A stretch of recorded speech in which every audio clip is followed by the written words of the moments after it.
பக்தி நேயர்களுக்கு அன்பான வணக்கங்கள். சொல் இன்று என்ன சொல்? இன்றைக்கும் கூட நீக்குகிற சொல் ஒன்றைத்தான் பார்க்க போகிறோம். ஆமாம், பல நேரங்களில் நான் நான் நான் என்று தன்னை பற்றியே பேசுகிறோமே, அதை கொஞ்சம் நீக்கிக் கொள்வோமா? நம்மில் பல பேர் எந்த உரையாடலாக இருந்தாலும், யாருடன் பேசுவதாக இருந்தாலும், நான் செய்தேன், நான் செய்தேன், நான் இப்படி செய்தேன், நான் அப்படி செய்தேன் என்று அடுத்தவர்களை பேசவே விடாமல் நம்மை பற்றியே பேசிக்கொண்டிருப்போம். ஆங்கிலத்திலே ஒன்று சொல்லுவார்கள், lend your ears and not thy mouth என்பார்கள். மற்றவர்கள் பேசுவதை கேட்பதற்கு செவிகளை கொடுப்போம். எப்போதுமே உரையாடலில் நம்முடைய வாயை மாத்திரம் கொடுக்க வேண்டாம் என்பதுதான் அது. அதுவும் கூட வாய் கொடுக்கும் போது, நான் இப்படி செய்தேன் தெரியுமா, எதிரிலே இருப்பவர் ஏதாவது சொல்ல ஆரம்பிப்பார், தன்னுடைய அனுபவத்தை சொல்ல ஆரம்பிப்பார். அவர் அந்த அனுபவத்தை பாதி கூட சொல்லி இருக்க மாட்டார். இந்த பக்கத்திலே இருப்பவர்கள் விழுந்து பாய்ந்து, எனக்கு என்ன ஆயிற்று தெரியுமா, நான் என்ன செய்தேன் தெரியுமா, இப்படியெல்லாம் நான் நடந்து கொண்டேன் தெரியுமா என்று பேசுவார்கள். அந்த உரையாடல் ஒரு பக்கமாக இழுத்துக்கொண்டு போகும். அது மாத்திரமில்லை, உணர்வுகளும் கூட அங்கே தடம் புரண்டுவிடும். எனவேதான் பேசும்போது நம்மை பற்றியே பேசிக்கொண்டிருக்காமல் அந்த உரையாடலில் மற்றவர்களுக்கும் கலந்து கொள்ளுவதற்கு தக்க இடத்தை கொடுப்போம் என்றால் நம்மை தேடி வந்து மற்றவர்கள் பேசுவார்கள். நம்மை பற்றி அதிகமாக பேச பேச அவர்கள் ஒதுங்கி போவார்கள். ஆனால் நாம் சற்றே ஒதுங்கி குறைத்து கொண்டால் அவர்கள் தேடி வந்து பேசுவார்கள். இதுதான் உரையாடலுடைய ரகசியம். இந்த ரகசியத்தை இன்றையிலிருந்து பழக்கப்படுத்திக் கொள்வோம். செயல், எதையாவது ஒன்றை புதியதாக கற்றுக்கொள்வது. சொல்லப்போனால் வயது ஏற ஏறத்தான் கற்றுக்கொள்வதில் ஆர்வம் பிறக்கும்.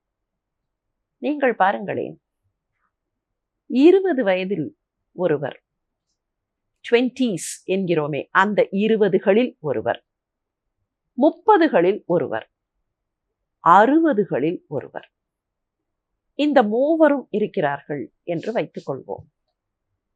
அங்கே ஏதோ ஒரு பொருள் வைத்திருக்கிறது. ஒரு பொருள் என்ன? நமக்கெல்லாம் இன்றைக்கு பரிச்சயமாக இருக்கக்கூடிய ஒரு கைபேசி, ஒரு ஸ்மார்ட் போன் வைத்திருக்கிறது. இந்த 20களில் இருப்பவர் அந்த ஸ்மார்ட் போனை பார்ப்பார், அதில் தனக்கு எல்லாம் தெரியும் என்பது போல இருப்பார். 30களும் அப்படித்தான். ஆனால் 60களில் இருப்பவர் தனக்கு அது தெரியாது, அது என்ன என்று அடுத்தவரிடத்தில் கேட்டு தெரிந்து கொள்ளுவதற்கு விழைவார். காரணம் என்ன தெரியுமா? 20களுக்கும் 30களுக்கும் தெரியவில்லை என்றாலும் அதை தெரியவில்லை என்று மற்றவர்களிடத்தில் சொல்லுவதற்கு அச்சம்.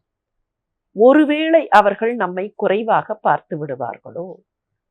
எத்தனையோ விஷயங்கள் நமக்கு தெரியாது, ஆனால் கற்றுக்கொள்கிறோம் இல்லையா?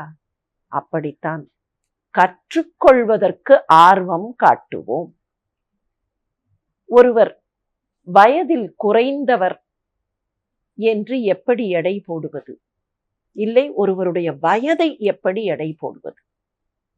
வயது என்று வருகிற போது நமக்கெல்லாம் அந்த வயதின் எண் தெரியும், 20, 30, 40, 50 என்று. பயாலஜிக்கல் ஏஜ் என்று ஒன்று உண்டு, குரோனாலஜிக்கல் ஏஜ் என்று ஒன்று உண்டு, மென்டல் ஏஜ் என்று ஒன்று உண்டு. இதில் மிக முக்கியமானது மென்டல் ஏஜ் தான். ஒருவருடைய மனத்தளவில் என்ன வயதோ அது. அது எப்போது குறைவாக இருக்கிறது தெரியுமா? கற்றுக்கொள்வதற்கு அவர் தலைப்படும் போதுதான் அவருடைய மென்டல் ஏஜ் குறைவு என்று பொருள். நம்முடைய மென்டல் ஏஜ் குறைவாக இருக்க வேண்டும். நரை திரை தோன்றினாலும் தோன்றாவிட்டாலும் வயது குறைவாக இருக்க வேண்டும், மன வயது குறைவாக இருக்க வேண்டும் என்றால் அதற்கான ஒரே வழி ஏதாவது ஒன்றை புதியதாக கற்றுக்கொள்வதற்கு தலைப்படுவது. கற்றுக்கொள்ள விஷயமா உலகத்தில் இல்லை? எத்தனையோ விஷயங்கள் இருக்கின்றன. புதியதாக எதையாவது ஒன்றை கற்றுக்கொள்வதற்கு முயற்சி செய்வோம். அந்த முயற்சியே நம்மை ஊக்கத்தோடும் ஆக்கத்தோடும் வைத்திருக்கும். சரி, இன்றைக்கு எந்த பாடலை பார்க்கலாம்? வாருங்களேன், திருமூலரிடத்தில் போகலாம். திருமூலர் நாம் எல்லாம் எப்படி நினைப்போமோ அப்படியே நினைத்தார் என்பதையும், பின்னர் அந்த நினைப்பை மாற்றிக்கொண்டார் என்பதையும் பார்க்கலாம். இந்த உடம்பு, தேகம், இது என்ன உடம்பு? இது என்றைக்காக இருந்தாலும் அழியப் போகிற உடம்பு, அப்படித்தானே நினைக்கிறோம். திருமூலரும் அப்படித்தான் நினைத்தார். உடம்பை வளர்ப்பது இழுக்கென்று இருந்தேன் முன்னம். இந்த உடம்பு இழுக்கு, இந்த உடம்பு என்றைக்காக இருந்தாலும் அழியப் போகிறது என்று நினைத்தாராம். உடம்பை இழுக்கென்றிருந்தேன் முன்னம். ஆனால் திடீரென்று ஒன்று புலப்பட்டது. என்ன? இந்த உடம்பிற்குள்ளே ஏதோ ஒரு சூக்ஷ்மம் இருக்கிறது. இந்த உடம்பிற்குள்ளே ஏதோ ஒரு ரகசியம் இருக்கிறது. உடம்பிற்குள்ளே உருபொருள் இருக்க கண்டேன். சரி, அதன் பின்னர் உடம்பிற்குள்ளே உத்தமன் கோயில் கொண்டான் என்று உடம்பை இப்போது நான் பேணத் தொடங்கிவிட்டேன் என்றார். உடம்பிற்குள்ளே உத்தமன் கோயில் கொண்டான் என்று உடம்பை இருந்து ஓம்புகின்றேனே. எவ்வளவு அழகு பாருங்கள். இந்த உடம்பிற்குள்ளே யார் குடியிருக்கிறார்கள் என்பதுதான் முக்கியம். வீடு இருக்கிறது, பார்ப்பதற்கு பழைய வீடாக இருந்தால் கூட அந்த வீட்டிற்குள்ளே இருப்பவரால் அந்த வீட்டிற்கு பெருமை இல்லையா? வீட்டிற்குள்ளே இருக்கக்கூடியவர் மிக உயர்ந்தவராக இருந்தால் அந்த வீடு வெளியிலே இருந்து பார்ப்பதற்கு சுமாராக இருந்தால் கூட அந்த வீட்டை மதிப்போம், நன்றாக பராமரிப்போம். அப்படித்தான் பல நேரங்களில் இந்த உடல் எப்படி வேண்டுமானாலும் இருக்கட்டும் என்று இதனை முறையாக பராமரிக்காமல் விடுகிறோமே, அது எவ்வளவு பெரிய தவறு. உடம்பை பராமரித்தல் என்பது அதற்கு அதீதமாக அழகு சேர்த்தல் என்று பொருள் அல்ல. அதனை முறையாக பேணுதல். ஒரு பழமொழி நினைவுக்கு வருகிறது. படிப்பது ராமாயணம், இடிப்பது பெருமாள் கோயில் என்பார்கள். பல நேரங்களில் இந்த பழமொழிக்கு என்ன வியாக்கியானம் தருகிறோம் தெரியுமா? ராமாயணத்தை படிப்பவர் ஏதோ ஒரு கோவிலை இடித்து விட்டார். இல்லை. படிப்பது ராமாயணம், இடிப்பது பெருமாள் கோயில் என்றால் என்ன பொருள்? ராமாயணம் என்பது ராமனுடைய கதை. அந்த ராமன் யார்? அந்த ராமன் எங்கே இருக்கிறான்? எங்கேயோ வெளியில் இருக்கிறானா? அயோத்தியில் ஆட்சி செய்த ராமன் என்றால் அந்த ராமன் தான் இப்போது இல்லையே. எதற்காக ராமாயணத்தை படிக்க வேண்டும்?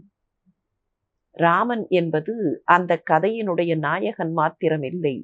ராமன் என்பது இங்கே நம்முடைய உள்ளத்திற்குள்ளே இருக்கக்கூடிய தெய்வீக தன்மையின் அடையாளம்.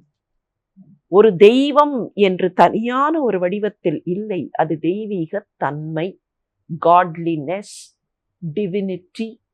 ஒவ்வொருவர் உள்ளத்திலேயும் அந்த தெய்வீக தன்மை இருக்கிறது, டிவினிட்டி இருக்கிறது.